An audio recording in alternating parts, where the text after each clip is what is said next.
गरिमा अपने पति और दोनों बच्चों के साथ आइसक्रीम खाने गई थी। गरिमा को हमेशा लगता कि जितनी बचत वो कर पाए अपने परिवार के बदले, खुद बलिदान किया करती, काफी सैक्रिफाइस किया करती, लेकिन उसे लगता कि उसके परिवार को हर खुशी मिलनी चाहिए। तो पति ने हर किसी से पूछा कौन से फ्लेवर का आइसक्रीम चाहिए। गरिमा ने कहा कि मेरे लिए नहीं। उसके बच्चों ने एक एक आइसक्रीम खत्म करके दूसरे आइसक्रीम का ऑर्डर दे दिया। उसके पति ने फिर गरिमा से पूछा, गरिमा कौन सा आइसक्रीम तुम्हारे लिए? गरिमा ने फिर कहा, मेरे लिए नहीं ना।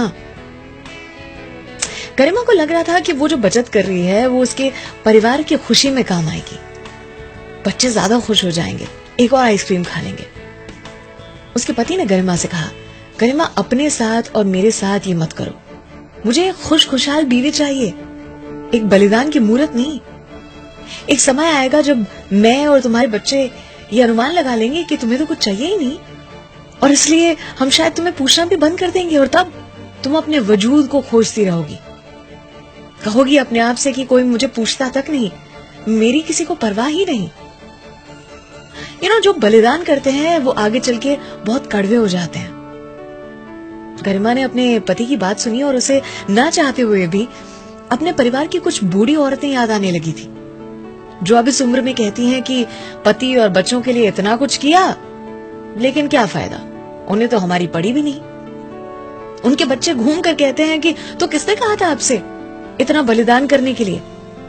अर्थात जो माएं अपने ग्लास का दूध अपने बच्चों को दे देती है, अपने हिस्से का सब कुछ बच्चों को दे देती है, आगे चल के जब हेल्थ प्रॉब्लम्स आएंगी तब ये विचार जरूर से आएंगे। बलिदान की मूर्त ना बने, अपना ख्याल रखें।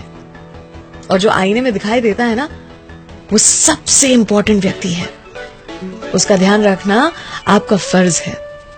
एरोप्लेन में भी सिखाते हैं ना, इमरजेंसी के टाइम पे अपना ऑक्सीजन मास्क पहले लगाएं, दूसरे की मदद बाद में करने जाएं। अपना ख्याल रखें। वो कहते हैं ना कि खुद से जीतने की जिद है, मुझे खुद को ही हराना है। मैं जमाने की भीड़ नहीं, मुझ में ही जमाना है।